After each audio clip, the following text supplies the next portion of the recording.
আসসালামু আলাইকুম রহমতুল্লাহ।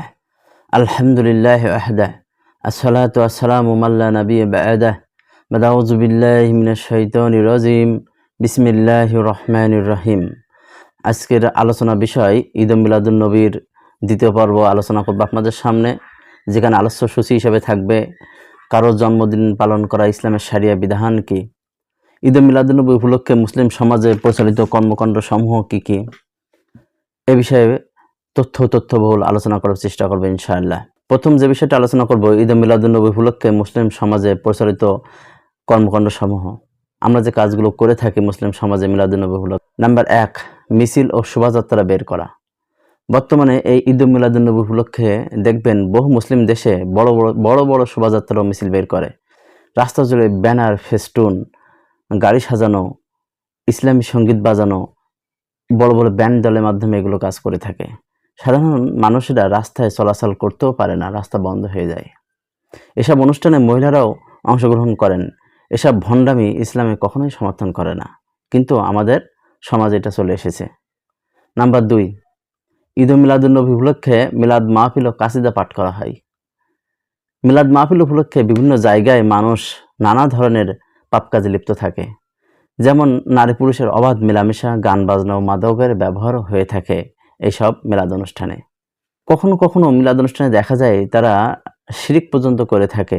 এছাড়াও নবী সাল্লাল্লাহু আলাইহি ওয়াসাল্লাম জীবনী নিয়ে বক্তৃতা দান করা, কাসিদা পাঠ করা, কাসিদা অর্থ গান গাওয়া, কবিতা আবৃত্তি করা, নাটিকা পরিবেশন করা, এসব হয়ে থাকে, যেগুলো ইসলামের শরিয়াতে চরম বিদআতে পরিপূর্ণ। এ থেকে আমাদের বেরিয়ে আসতে হবে, সম্মানিত উপস্থিতি। নাম্বার 3, তাবারক বা বিশেষ খাবারের ব্যবস্থা করা। নবী সাল্লাল্লাহু আলাইহি ওয়াসাল্লাম জন্মদিন উপলক্ষে বর্তমান সময়ে অনেক জায়গায় বিভিন্ন ধরনের মজাদার খাবার তৈরি করে, যা বিতরণও করা হয় সাধারণ মানুষের মধ্যে। তারা এটি মনে করে যে এই খাবারে বরকত রয়েছে। নবীর নামে যেহেতু এই খাবার তৈরি করা হয়, এজন্য বরকত লাভের উপায় হিসাবে এই খাবার তারা খেয়ে থাকে। ইসলামের শরিয়াতে এই ধরনের খাবারের কোনো বিধান নেই। এটাকে চরম বিদআত বলে ব্যাখ্যা করেছেন উলামায়ে কেরাম। নাম্বার 4, গান বাজনা ও আলোকসজ্জা করা। বিভিন্ন মসজিদের রাস্তায়, অলিগলিতে, বাড়িতে বর্ণিলভাবে সাজানো হয় এই ঈদ মিলাদুন্নবী উপলক্ষে। বাতি লাইটিং করে আনন্দ উদযাপন করা হয়, যা অপব্যয়ের শামিল। ইসলাম শরিয়াতে অপসংস্কৃতির আয়োজন কোনোভাবেই সমর্থন করে না। 5 নাম্বার, নবী সাল্লাল্লাহু আলাইহি সাল্লামের আত্মা আগমন করা। নবী সাল্লাল্লাহু আলাইহি সাল্লামের আত্মা মিলাদ মাহফিলে আগমন করা। অনেকের ধারণা নবী সাল্লাল্লাহু আলাইহি সাল্লাম মিলাদ মাহফিলে তার রূহু আগমন করেন, নাউজুবিল্লাহ। তাই তারা নবী সাল্লাল্লাহু আলাইহি সাল্লাম রূহুকে তারা আলিঙ্গন করতে কখনো কখনো মিলাদ মাহফিলে তারা দাঁড়িয়ে যায়। যে দাঁড়ায় এই কারণে যে নবী সাল্লাল্লাহু আলাইহি সাল্লাম এসেছেন, তাকে সম্মান করার জন্য তারা মিলাদে দাঁড়িয়ে তাকে সম্মান করে এবং দুরূদ পাঠ করে, ইয়া নবী সালামু আলাইকা, যা চরম মূর্খতার শামিল। এখন আপনাদের সামনে আলোচনা করব ঈদ মিলাদুন্নবী উপলক্ষে মুসলমানদের করণীয় এবং বর্জনীয়। মুসলমানদের কি কাজ করতে হবে ঈদ মিলাদুন্নবী উপলক্ষে, এটা জানা দরকার আছে কি না? আছে তো এই দিনে বিশেষ কোনো আমলের কথা শরিয়াতে নেই। নবী সাল্লাল্লাহু আলাইহি সাল্লাম, সাহাবায়ে কেরাম সহ কেউ কিছুই বলেননি এই দিনকে কেন্দ্র করে। নবী সাল্লাল্লাহু আলাইহি সাল্লাম জন্ম ও মৃত্যু দিবসকে কেন্দ্র করে অতিরিক্ত কোনো ইবাদত করা, অনুষ্ঠান করা জায়েজ নয়, বরং প্রতিদিন যেসব ইবাদত আমরা করে থাকি আমরা সেগুলোই পালন করব। যদি কেউ নবী সাল্লাল্লাহু আলাইহি সাল্লামের বেশি মহব্বত করতে চায়, তাহলে তাকে পরিপূর্ণ ইত্তেবা করতে হবে। আল্লাহ সুবহানাহু ওয়া তাআলা বলেছেন সূরা আল ইমরানের 31 নম্বর আয়াতে, কুল ইন কুনতুম তুহিব্বুনাল্লাহ ফাত্তাবিউনি ইহবিবকুমুল্লাহ ওয়াগফির লাকুম যুনুবাকুম আল্লাহু গফুরুর রহিম। কেউ যদি আমার রাসূলকে ভালোবাসে, তাকে যেন পূর্ণভাবে অনুসরণ করে, তাহলে আল্লাহও তাকে ভালোবাসবেন, আল্লাহ পাপ সমূহ তাকে মিটিয়ে দিবেন। এটা আল্লাহ সুবহানাহু ওয়া তাআলা বলেছেন।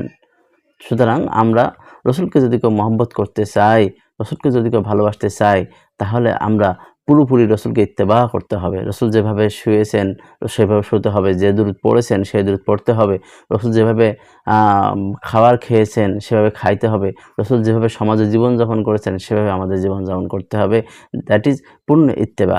আমরা সেটা না করে আমরা সমাজে যেটা বিদআত, যেটা রাসূল সাল্লাল্লাহু আলাইহি ওয়াসাল্লাম করেননি, সাহাবায়ে কেরাম করেননি, সেগুলো আমরা পালন করে থাকি। ভাই সম্মানিত উপস্থিতি, এই বিদআত থেকে আমাদের বেরিয়ে আসতে হবে। কারো জন্মদিন পালন করা ইসলামের শরিয়া বিধান কি?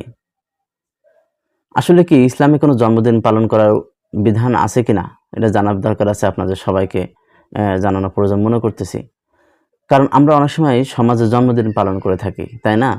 আমরা বাচ্চার জন্মদিন আনন্দ উৎসব করে থাকি, জন্মদিনে গিফট দিয়ে থাকি, আমরা কেক কেটে থাকি। এই জন্মদিন ইসলাম শরীয়তে কতটা বিধান আছে একটু দেখে নেই। আব্দুল্লাহ বিন বাজ রাহমাহুল্লাহ বলেছেন, নবী সাল্লাল্লাহু আলাইহি ওয়াসাল্লাম সহ অন্য কারো জন্মোৎসব পালন করা ইসলামে জায়েজ নয়, বরং তা থেকে বিরত থাকা আমাদের একান্ত অবশ্য কর্তব্য। কারণ তিনি এটিকে দিনের মাঝে নতুন প্রবর্তিত বিধান বলে আখ্যায়িত করেছেন। নবী সাল্লাল্লাহু আলাইহি ওয়াসাল্লাম কখনো এই কাজ করেননি, খুলাফায়ে রাশিদিন করেননি, সাহাবায়ে কেরাম করেননি, তাবেঈনরা কেউ করেননি। তাহলে কেন আমরা এই কাজ করব?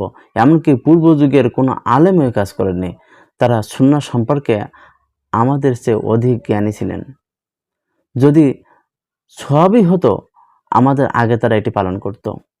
যদি কেউ নিজের জন্মদিন পালন করতে চায়, ইসলামের বিধান হলো সে যেন শুকরিয়া স্বরূপ যেদিন তার জন্মদিন হয়েছে ওই দিন সে যেন রোজা রাখে, আল্লাহ তাআলার কাছে বেশি বেশি সালাত আদায় করে, নফল সালাত, যেন আল্লাহ তাআলা কাছে নফল সালাতের মাধ্যমে আল্লাহ তাআলাকে খুশি করতে পারে যে মাবুদ তুমি আমাকে এই দিনে তৈরি করেছো, এই দিন বেঁচে আছি, এই দিন পর্যন্ত আমি বেঁচে আছি।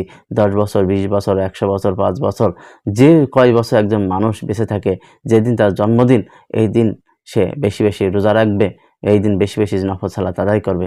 এটি শরিয়া বিধান। রাসূল সাল্লাল্লাহু আলাইহি ওয়াসাল্লামকে যদি কেউ ইত্তেবা করতে চায়, রাসূলকে যদি কেউ ভালোবাসতে চায়, তাহলে রাসূল সাল্লাল্লাহু আলাইহি ওয়াসাল্লাম এই কাজটা করেছেন। আমার রাসূল জন্মদিন পালন করেছেন কিভাবে? আমার রাসূল জন্মদিন পালন করেছেন, রাসূলের জন্মদিন হলো সোমবার 12 রবিউল আউয়াল। এক বর্ণনা এসেছেন, অন্য বর্ণনা এসেছেন 9 রবিউল আউয়াল, অন্য বর্ণনা এসেছেন 8 রবিউল আউয়াল। কেউ যদি জন্মদিন পালন করতে চায় তাহলে সে যেন রসুল যেদিন জন্মদিন পালন করা হিসাব মনে করে আমার রসুল রোজা রেখেছিলেন প্রতি সোমবার। তারিখ এলোমেলো হতে পারে, দিনটা ছিল সোমবার।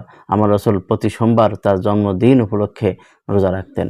আমরা জানো রসুলকে যদি ভালোবাসি, রসুলকে যদি পরিপূর্ণ ইত্তেবা করি, তাহলে আমরা রসুলকে ভালোবেসে রসুল যেদিন জন্মগ্রহণ করেছেন সোমবারে, ওই দিন আমরা